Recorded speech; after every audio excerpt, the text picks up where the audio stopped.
Welcome back to another episode of the House Husband Diaries.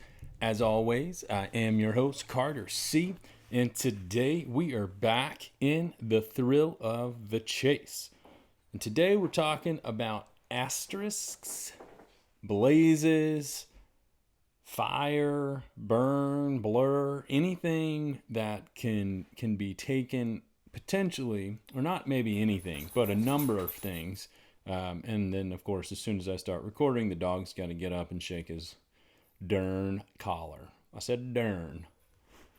All right, so hopefully he's happy downstairs, and that's perfect. So, without further ado, let's get right into it and try to make a shorter video today. Page 15, about halfway down, he says, "Sooner or later, each of us will be nothing but the leftovers of history, or an asterisk in a book that was never written." So each of us will be nothing but the leftovers of history. And this goes right back into the idea of Forrest's legacy, of withstanding the test of time, or at least being thought of for longer than just the end of our lives, or past our last breath. And then the next sentence he says, "So now I sit here past midnight beside my juniper fire, reflecting back to the year when my awareness took its first few steps." And then he playfully puts an asterisk at the very end of that page and that sentence.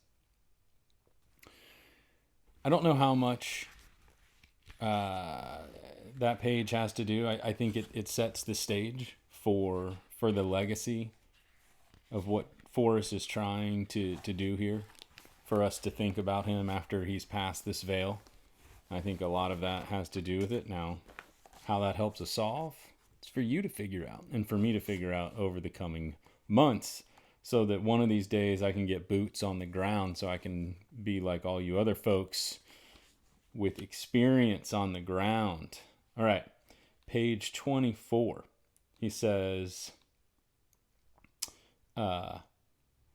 "Fortunately," it's the bottom of the first paragraph, "fortunately, the bell rang about that time, and I was out of there like a cannonball on fire." So, like I said, I'm just going to mention the times where he talks about fire, fired, burned, blaze, any of that stuff. And so I think it's interesting because he says, he's out of there like a cannonball on fire. And when you look for a blaze, I mean, how funny would that be if he carved a cannonball on fire somewhere? I mean, it would just be so nothing. And it's right there in the book. It's telling you. All right, page 26. "It was on the second floor, and a beautiful old iron slide down fire escape was just outside that window." So here we have, again,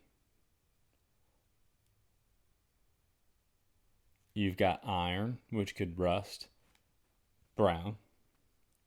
You have beautiful. You have slide down. We already talked about that in a previous video. The potential to slide down something. Fire. Escape. Tarry scant. Window. In one sentence. You say, "Carter, you're reaching," and I say, 9. Not reaching. I think it's interesting. Can't wait for the secondary analysis. Are y'all pumped for the secondary analysis? I am. All right, let's get through. That's why I'm adding some of these, words together to make slightly longer videos, but I'm trying to get them done quicker so that we can move on to secondary analysis.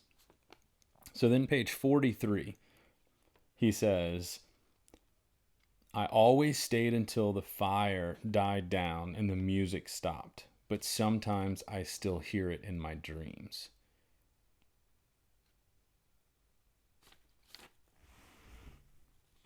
He talks about midnight a lot, the fire dying down.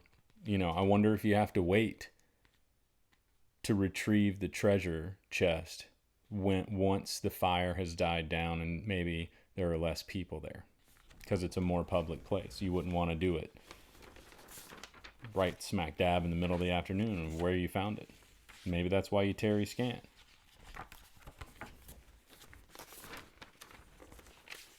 Page 47 says, he rolled the window down and yelled, "You're canned.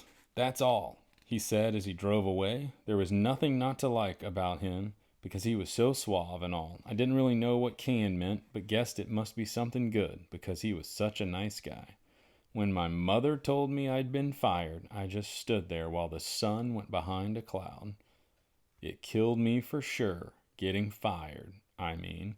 And all of a sudden, I saw my stupid ex-boss for what he really was, a fat, bald-headed hulk of a dirty name. So when you get fired, or is it when the sun goes behind a cloud, that you have this epiphany, that the scales come off your eyes and you get to see clearly?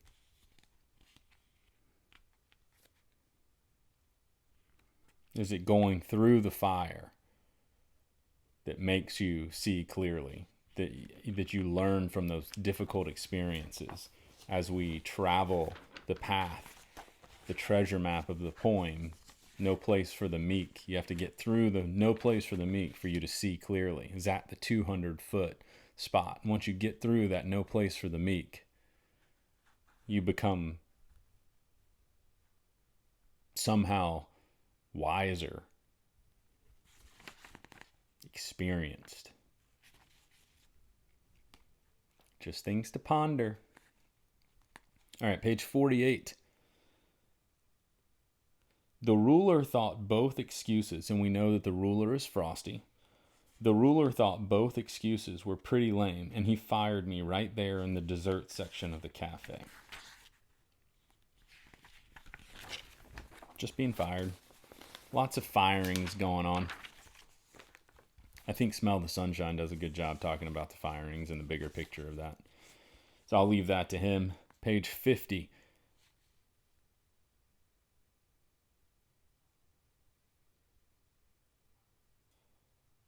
Most of the crowd fled the scene, and my mother said it looked like a Chinese fire drill. We'll talk about that more in a later episode when I look at family members and I look at the people in The Thrill of the Chase.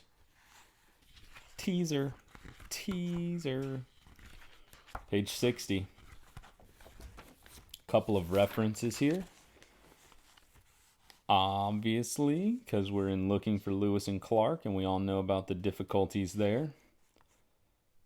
He says, well, the first night we couldn't get the dumb fire started, and we had already used most of our matches, so we very wisely wadded the map and hoped that we would be forgiven that one small foible. It worked, and as the fire crackled and our horses wandered off, we ate our 3 candy bars and talked long into the night.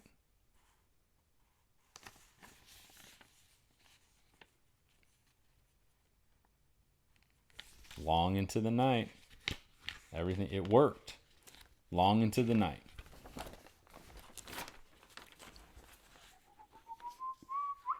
Page 63.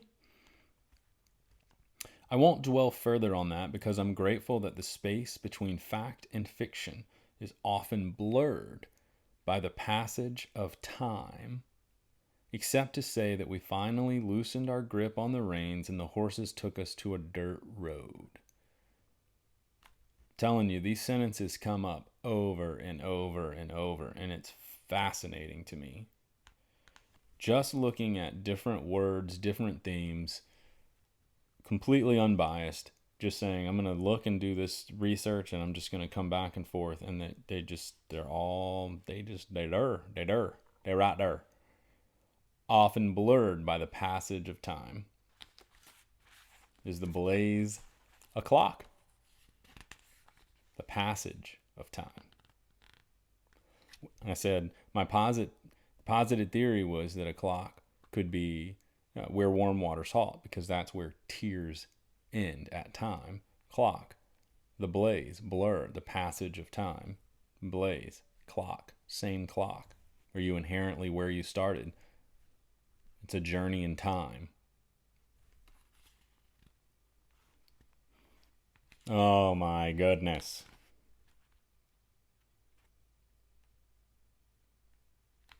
Does that sound crazy? I hope so. At least it's imaginative, is it not? It is very, very, very imaginative. Page 70. They put heavy doses of saltpeter in the food and built huge bonfires at night. At night, fires. So the cadets could herd. I mean, you don't build bonfires in the daytime, so obviously it's at night, right? I mean, to go like hang out and stuff. Too hot during the day. So the cadets could herd in close and sing songs like the one Romberg wrote. Could herd in, those fields, trees. How do fields, trees, cemeteries, clocks? That's the thing. I can't connect them all. So they're all sort of just ethereal at this point. Page 76, we're moving right along. He says, in another generation or so, most of those names will be but an asterisk in the history of a forgotten war, a curiosity to wonder about, like the Lincoln Memorial.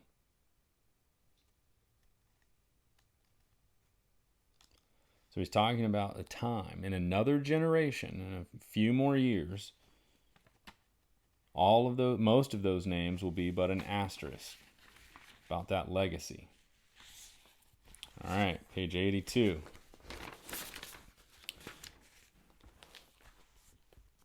My war for me. He says, I could heartily see, right? That was my southern drawl coming out.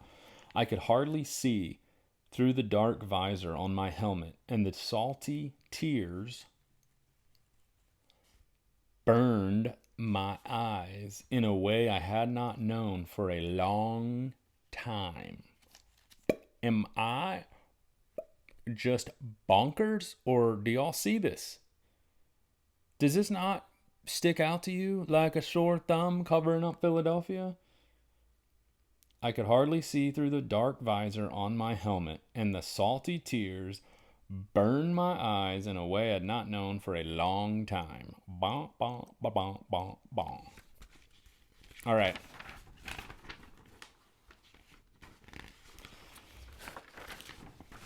Word. Page 84. It was burned into my brain. And then he goes through the whole checklist, right? I don't really want to read the whole checklist. You can read it if you'd like. And then down at the bottom, he says, what followed was a blur of activity. Just saying blaze, burned into your mind. I knew where I would hide it. All right. Page 94. Those words burned in my brain, yet again, burned in the brain, and I can see them just as clearly now as I did then when I was so rushed. Talking about the grave marker and the waterfall clearing. All right, page 96. This is the big dog, right? Then one day, so this is the latter half of page 96. Then one day in 1969, as I was looking through my flight log, my eyes fixed on an entry that had only a brief explanation. But I knew. I remembered every detail of that flight and why I had marked it like that. So it's a different marking. That flight had been many years before. Time, 13 to be exact. Isn't that about a generation, 13?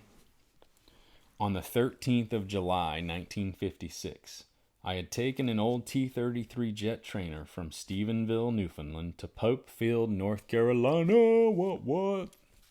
Rise up.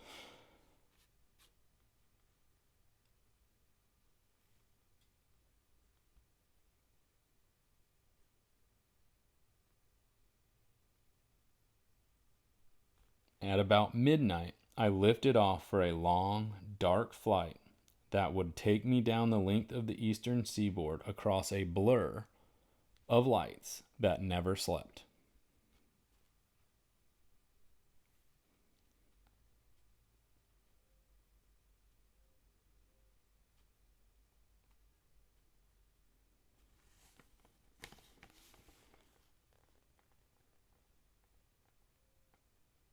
Oh, and then up a little bit further, sorry. He says, as the months passed and I got back into the swing of Air Force life, which by then involved teaching other men to fly, my thoughts naturally started to analyze the things that had hitherto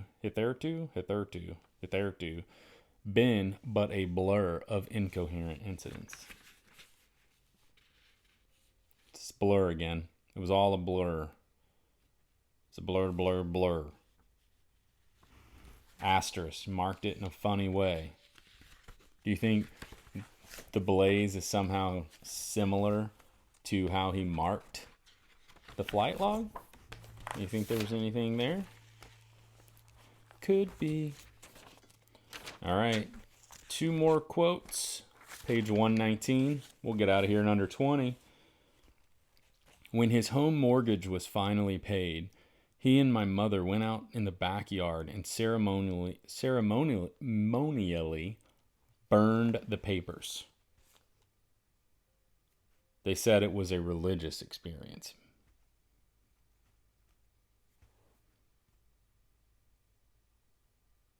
Higher things.